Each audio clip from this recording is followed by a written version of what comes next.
그들은 우주에서 가장 무서운 물체입니다. 초거대 블랙홀의 공개는 연구자들뿐만 아니라 많은 사람들의 척추를 떨게 합니다. 10억 개 이상의 태양 질량을 통합한 괴물 같은 무한한 포식자가 우리 우주에 너무 일찍 존재했기 때문에 과학자들은 이 거인들이 이전에 받아들여졌던 것보다 우주에서 더 중요한 역할을 한다는 것을 점차 이해하고 있습니다. 블랙홀이 최초의 은하계 이전에도 존재했고 이 블랙홀이 분자만큼 작거나 모양이나 형태가 작지 않았지만 수십억 개의 태양 질량을 포함하고 있다는 것을 깨달았을 때 지금 무엇이 바뀌나요? 우리는 우주에서 가장 강력하고 일반적으로 위험하지만 동시에 가장 작은 블랙홀을 탐험하기 위한 여행을 떠나야 합니다. 우주에 있는 이러한 물체의 다양성에 대해 아는 사람은 거의 없습니다. 분석가들이 이제 블랙거인을 전체 우주를 이해하는데 중요한 물체로 간주한다는 것을 아는 사람은 훨씬 적습니다. 최초의 블랙홀이 확인되기 전에는 순수한 구조물로 여겨졌습니다. 그것들은 처음에 알버트 아인슈타인의 상대성 이론 방정식에서 엄청난 크기의 완전히 붕괴된 물체로 나타난 단순한 수학적 방정식이었습니다. 1960년대에 연구자 존 아치볼드 휠러가 처음으로 블랙홀이라는 용어를 만들어냈습니다. 최초의 블랙홀인 시그너스 X-1이 발견된 이후로 우리는 이제 의심할 여지 없이 이 괴물이 실제로 존재한다는 것을 알고 있습니다. 꽤 오랫동안 연구자들은 블랙홀이 떨어진 별의 유물일 뿐이라고 생각했습니다. 이는 또한 아인슈타인의 방정식에 따르면 말이 되는 것처럼 보였습니다. 그는 우주에 대한 그의 관점에서 거대하고 완전히 붕괴된 물체는 이미 알려진 다른 물체의 명백한 최종 결과여야 하기 때문에 괴물의 존재를 생각했기 때문입니다. 별이 죽으면 특정 크기라면 초신성으로 폭발합니다. 남는 것은 빠르게 회전하는 중성자별이나 블랙홀입니다. 중성자별은 측정 가능하고 매우 눈에 띄는 특성을 가진 천체이지만 블랙홀을 둘러싼 수많은 미스터리와 이상한 수수께끼가 여전히 있습니다. 사망한 별의 유물로 남아있는 블랙홀은 크기가 약 5에서 20태양 질량입니다. 가장 먼저 확인된 블랙홀인 시그너스 X-1은 이 종류의 진정한 모델입니다. 약 15태양 질량을 가지고 있으며 현재 잘 연구된 우주 매질에 있습니다. 중력 블랙홀은 100에서 10,000 태양 질량이라는 놀라운 크기에 이릅니다. 여기에서도 우리는 효과적으로 상상력의 한계에 도달합니다. 이 크기의 좋은 예는 ESO 243-49 은하에 있는 HLX-1입니다. 약 10,000 태양 질량을 가진 이 블랙홀은 여러 천상의 블랙홀이 합쳐지면서 이 거대한 크기로 성장했을 가능성이 큽니다. 이러한 경이로운 천체의 군주 계급으로 계속 진행해 보겠습니다. 초거대 블랙홀은 수백만에서 수십억 태양 질량을 결합합니다. 태양의 무게가 약 2조 kg라고 가정해 보세요. 따라서 거대한 블랙홀의 평균 무게는 약 30조 kg입니다. 이러한 블랙홀은 거대한 우주 물체이며 그중 하나가 우리 은하의 바로 중앙에 있습니다.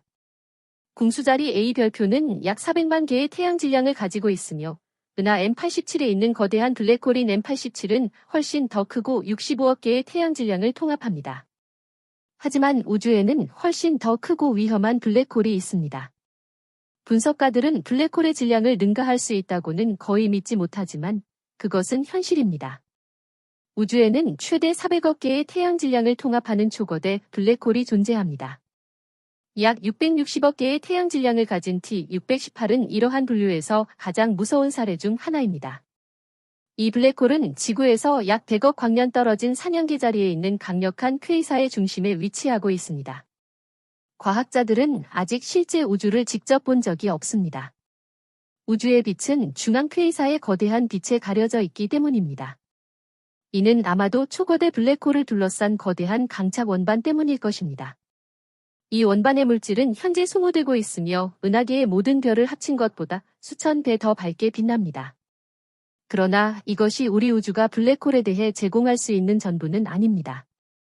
2022년 제임스 웹 우주망원경은 우주의 끝에서 환상적인 발견을 했습니다. 너무 오래되고 거대해서 실제로 이전 우주에서 유래했을 수 있는 블랙홀입니다. 이 블랙홀은 우주 붕괴에서 살아남았을까요? 누가 이 놀라운 발견이 우리의 과학적 관점에 완전한 혁명을 일으킬 것이라고 생각했을까요?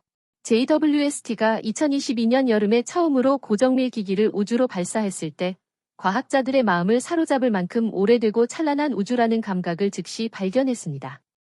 그러나 제임스 웹의 최첨단 기술로 빛에 매우 민감한 기술은 지금까지 발견된 가장 오래된 은하를 식별했을 뿐만 아니라 우주에 대한 우리의 이해를 영원히 바꿀 수 있는 매우 이상한 블랙홀을 발견했습니다. GNZ11 은하 내부에서 가능한 가장 까다로운 초거대 블랙홀 중 하나인 블랙홀이 발견되었습니다. 물리학에 대해 조금 알고 있거나 정기적으로 우리의 비디오를 시청하는 사람이라면 이 Z값을 가진 은하가 134억 년 된 것을 알고 있을 것입니다.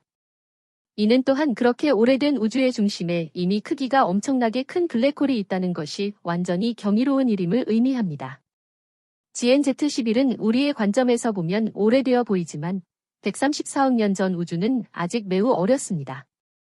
이 거대한 블랙홀은 빅뱅 이후 불과 4억 년 후에 형성되었습니다.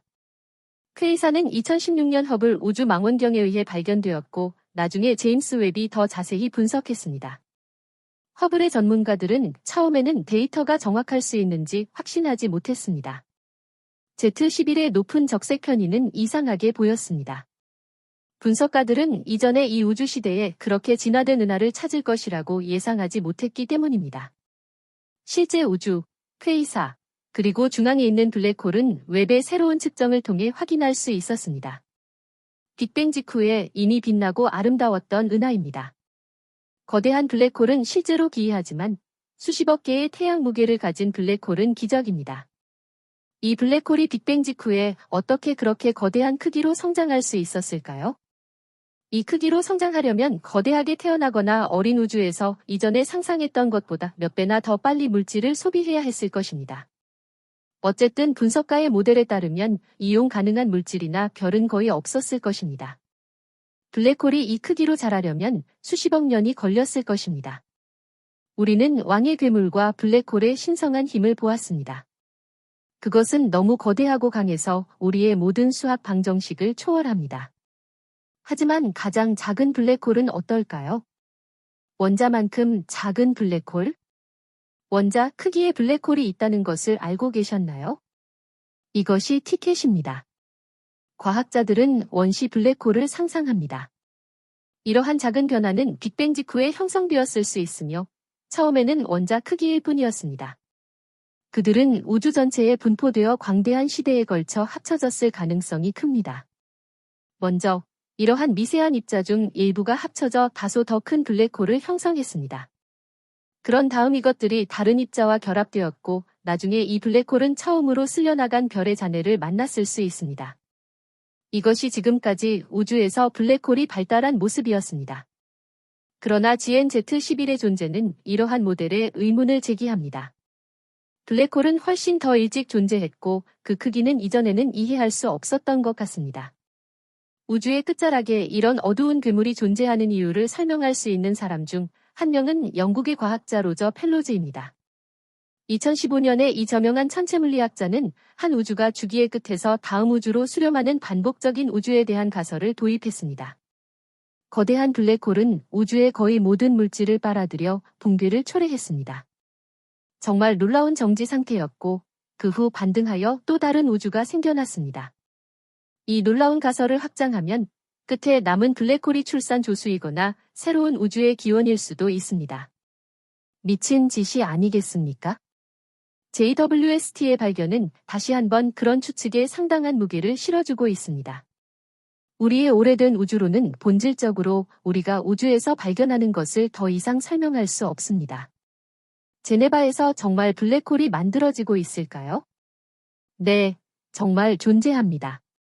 제네바에 있는 CERN의 과학자들은 LHC를 이용한 실험에서 작은 블랙홀이 생성될 수 있다는 것을 확인했습니다. 이것은 지하링에서 입자가 매우 빠른 속도로 충돌할 때 형성됩니다. 충돌하는 입자 흐름의 영향으로 인해 LHC에서 연구하는 물질에서 매혹적인 현상이 발생하고 1초의 극히 짧은 시간 동안 블랙홀도 생성됩니다. 그러나 이러한 블랙홀은 지금까지 이론적으로만 예측되었으며 아직 확실하게 입증되지 않았습니다. 실제로 존재한다면 너무 빨리 붕괴되어 전혀 위험이 없다고 합니다. 그러나 이 프로젝트에 대한 비판자들은 우리가 이러한 작은 블랙홀이 실제로 어떤 영향을 미칠 수 있는지 완전히 이해하지 못할 수도 있다고 주장합니다. 그들은 입자 가속기에서의 실험이 위험하다고 생각하고 심지어 숨겨진 문이 열려 우리의 존재를 위험한 방식으로 바꿀 수 있다고 두려워합니다. 오랫동안 블랙홀은 웜홀이거나 다른 우주나 차원으로 가는 통로가 될 수 있다고 믿어졌습니다. 요즘에는 이러한 가설이 일반적으로 시대에 뒤떨어졌거나 신뢰할 수 없다고 여겨집니다. 아인슈타인-로젠 브리지는 시공간 연속체의 다양한 지점 간의 추측적 연결을 설명하는 가설적 개념입니다. 다양한 연구자들은 거울이나 평행 우주의 블랙홀이 화이트홀 역할을 하여 빨려 들어간 물질을 배출하여 재활용할 수 있다고 추측합니다. 사실상 아무도 블랙홀에서 정확히 무슨 일이 일어나는지 모릅니다. 가설적으로 실제 블랙홀은 무한한 밀도의 지점이며 수학적으로 이해하기 어렵습니다. 이러한 맥락에서 블랙홀은 어떻게든 물질을 저장하는 것으로 보아야 합니다. 양자 물리학은 우리 우주의 물질은 정보적 구성 요소로 나누어야 하지만 결코 완전히 소멸될 수 없다고 확립했기 때문입니다. 따라서 블랙홀은 그 안에 방대한 양의 정보를 축적합니다. 이것이 사실이라면 이 데이터가 어떻게 되는지 아는 것은 흥미로울 것입니다. 아마도 라저 펠로즈가 블랙홀이 우주의 수호자와 유사하다는 가정이 옳았을 것입니다. 물질이 그 과정을 거치면 블랙홀은 우주의 데이터를 저장하고 새로운 주기가 시작되면 이 데이터를 다시 방출하여 새로운 별과 새로운 은하가 생겨납니다. 지금 피드를 구독하고 모든 새로운 영상에 참여하세요.